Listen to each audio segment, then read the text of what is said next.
Hey friends, welcome to our YouTube channel prep guide by Aastha. तो कैसे हैं आप सब? आई होप आप सब स्वस्थ होंगे, मस्त होंगे और अपनी तैयारी खूब अच्छे से कर रहे होंगे, क्योंकि अब आपका एग्जाम नज़दीक आ रहा है। तो लास्ट वीडियो में मेरे पास बहुत सारे कमेंट आए थे कि दीदी मुझे वो स्ट्रैटेजीज बता दीजिए जिससे मैं करंट अफेयर ईजिली तैयार कर पाऊँ, या फिर मैं कहाँ कहाँ से पढ़ाई करूँ, या इसके नोट्स कहाँ से मिलेंगे, या कुछ भी इंपॉर्टेंट पीडीएफ है तो वो आप मुझे दे दीजिए जो इकट्ठे हो जाए, मतलब एक साथ सारे जो इंपॉर्टेंट क्वेश्चन है वो मुझे कलेक्शन मिल जाए। तो उसी बेसिस पे मैंने ये वीडियो आपके लिए स्ट्रैटेजीज वीडियो बनाया है और ये आपके लिए काफ़ी बेनिफिशियल होने वाला है। तो इस वीडियो के लास्ट तक ज़रूर बने रहे। तो आइए हम बात करते हैं कि बीपीएससी तैयारी 4 में अगर हमें सिलेक्शन लेना है तो करंट अफेयर हमारे लिए कितना इंपॉर्टेंट रोल प्ले करने वाला है। जैसे कि आपने देखा होगा कि टीआरई 3 में बहुत ज़्यादा हाई कट ऑफ गई थी, और वो हाई कट ऑफ आप सोच समझ सकते हैं कि सिर्फ और सिर्फ आप अपने मेन सब्जेक्ट के बेसिस पे अपना सिलेक्शन नहीं ले सकते। आपके एग्जाम में जीएस का पोर्शन बहुत ही इंपॉर्टेंट रोल प्ले करने वाला है, और जीएस के पोर्शन में ही आता है हमारा करंट अफेयर। और करंट अफेयर की बात करूँ तो करंट अफेयर 1 to 5 में आपका 15 से 16 नंबर का, और टीजीटी पीजीटी या जूनियर की बात करूँ तो यहाँ पर आपका 8 मार्क्स का करंट अफेयर देखने को मिलता है जीएस के पोर्शन में। तो इस तरह से करंट अफेयर आप समझ सकते हैं कि हमारे एग्जाम में बहुत ही इंपॉर्टेंट रोल प्ले करने वाला है। और मैं बात करूँ इसके लेवल की कि इसमें किस लेवल के क्वेश्चन आते हैं, तो मैं आपको बता दूं कि इसमें आपके इजी टू मॉडरेट क्वेश्चन आते हैं, बहुत ज़्यादा हाई या बहुत ज़्यादा टफ क्वेश्चन नहीं आते हैं।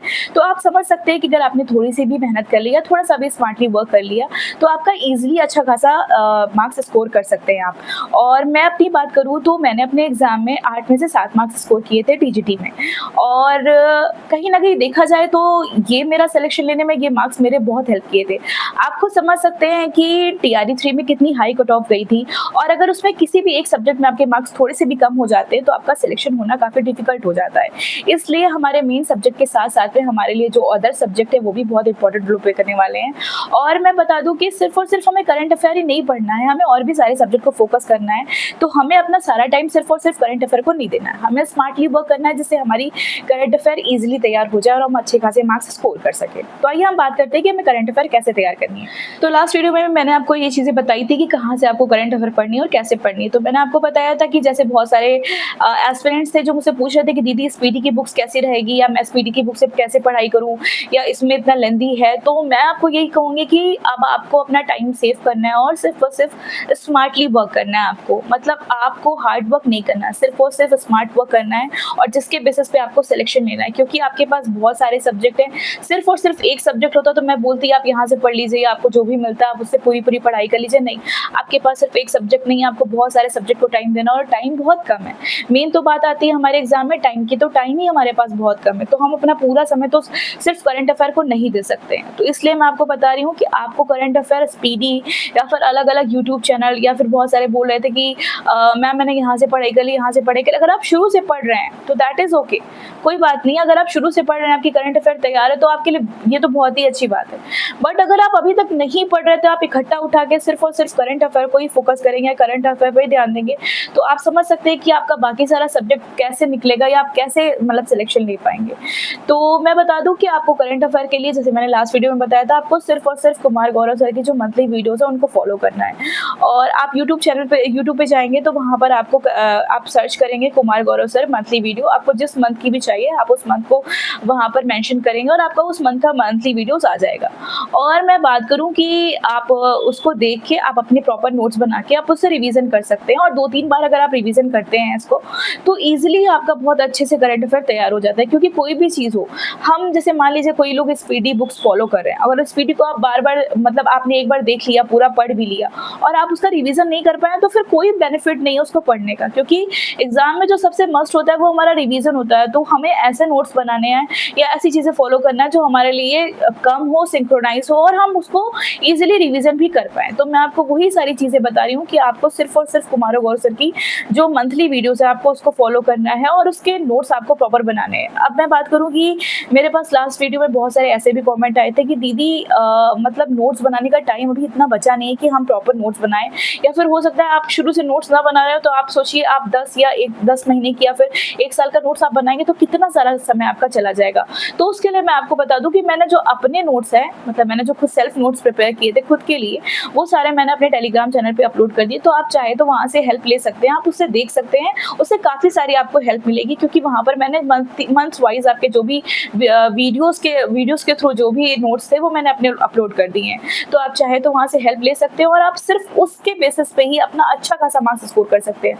और मैं अपनी बात बताऊँ तो मैंने 7 मार्क्स जो स्कोर किए थे सिर्फ और सिर्फ इसके बेसिस पे किए थे। मैंने और कोई यूट्यूब चैनल या और कोई बुक्स फॉलो नहीं किया था, मैंने सिर्फ और सिर्फ इसके बेसिस पे ही सिलेक्शन लिया था। और मैं आपको ये भी बता दूँ कि काफ़ी सारे लोग जो हैं वो मुझे कमेंट करके पूछ रहे थे कि दीदी कुछ ऐसी पीडीएफ दे दीजिए या कुछ ऐसे नोट्स दे दीजिए जिसमें क्या हो कि सिर्फ इम्पोर्टेंट क्वेश्चंस हो हर पूरे 1 साल का। तो मैंने वो भी अपलोड कर दिया है, आप चाहे तो वहाँ से देख सकते हैं। मैंने आज पूरा वहाँ पर जो भी आपके 1 साल के जो भी इम्पोर्टेंट नोट्स हैं वो सारे अपलोड कर दिए हैं, जो आप उसको जाके देख सकते हैं, वो सारे इम्पोर्टेंट क्वेश्चंस को देख सकते हैं। आप वहाँ से भी काफ़ी सारी हेल्प ले सकते हैं। तो इस तरह से मैं बोलूँगी कि आप इस तरह से पढ़ाई कीजिए, आप अच्छे खासे मार्क्स स्कोर करेंगे। और मैं आपको इसके साथ-साथ ये भी बताना चाहूँगी कि आप टेस्ट ज़रूर दीजिए, क्योंकि टेस्ट जो होता है वो हमारे एग्ज़ाम में बहुत ही इंपॉर्टेंट रोल प्ले करता है। और टेस्ट के बेसिस पे हमें क्या होता है, नए-नए क्वेश्चंस का आइडिया होता है, क्योंकि टेस्ट जब आप देते हैं ना तो उसमें जो भी रिसेंटली क्वेश्चंस पूछे गए वही सारे टेस्ट उसपे वही सारे क्वेश्चंस होते हैं। तो उससे आपको आइडिया होता है कि अभी कौन सारे मतलब किस टाइप के क्वेश्चंस पूछे जा रहे हैं। या कभी-कभी ऐसा भी होता है कि वही सारे जो क्वेश्चंस हैं वो रिपीट हो जाते हैं, तो वो भी आपके लिए काफ़ी बेनिफिशियल होता है। तो आप चाहें तो उस तरह से भी स्टडीज़ कर सकते हैं। और आप इस तरह से मैं टेस्ट के लिए बताऊँगी, आप टेक्स्ट बुक फॉलो कर सकते हैं। टेक्स्ट बुक पे जाके आप टेस्ट दे सकते हैं, वहाँ से अपने आप को एनालिसिस कर सकते हैं कि आप कितना मार्क्स स्कोर कर पा रहे हैं या फिर कहाँ पर आप स्टैंड कर रहे हैं। तो ये आपके लिए काफ़ी बेनिफिशियल होगा, आप इस तरह से पढ़ाई कीजिए। और मैं बस यही कहूँगी कि ऐसे ही आप स्मार्ट वर्क कीजिए, हार्ड वर्क करने की जगह, और अपने टाइम को सेव कीजिए, क्योंकि जो टाइम है वो हमारे एग्जाम में बहुत ही इंपॉर्टेंट रोल प्ले करता है। तो टाइम को सेव कीजिए। और ये जो टाइम मैं आपका बता रही हूँ कि जो मैंने आपके लिए नोट्स बना के दिए हैं, कहीं ना कहीं आपको जो नोट्स बनाना पड़ता वो आपका टाइम सेव हो गया। अब आप इस टाइम को अपने दूसरे सब्जेक्ट में यूज़ कर सकते हैं, यूटिलाइज कर सकते हैं। तो इस तरह से आपका टाइम सेव हुआ। आप अपने और सब्जेक्ट पे ध्यान दीजिए, और सब्जेक्ट को भी पढ़ना है आपको, सभी सब्जेक्ट पे ध्यान देना है, क्योंकि हमारे एग्जाम में हर एक सब्जेक्ट ही इंपॉर्टेंट रोल प्ले करने वाला है हमारे सिलेक्शन के लिए। और यही सारी स्ट्रैटेजीज मैंने भी अपने एग्जाम में फॉलो किया था, जिसके बेसिस पे मैंने भी सिलेक्शन लिया था। और मैं यही आपसे भी रिक्वेस्ट कर रही हूँ कि आप ये सारी चीज़ें ज़रूर फॉलो कीजिए, और मेरी तरह आपका भी सिलेक्शन ज़रूर हो पाए। मैं बस यही चाहती हूँ, और आने वाली वैकेंसीज में एक सीट सिर्फ और सिर्फ आपकी हो। तो आई होप आपको मेरा वीडियो अच्छा लगा होगा। अगर आपको मेरा वीडियो अच्छा लगा होगा तो मेरे चैनल को लाइक, सब्सक्राइब एंड शेयर कर दीजिए अपने दोस्तों के साथ, ताकि ये इंपॉर्टेंट जो अपडेट्स है वो उन तक भी पहुँचती रहे। और मैं आगे ही जो भी आपके लिए इंपॉर्टेंट नोट्स होंगे या जो भी इंपॉर्टेंट वीडियोज़ होंगे वो ऐसे ही लाती रहूँगी। So thank you everyone, thanks for watching.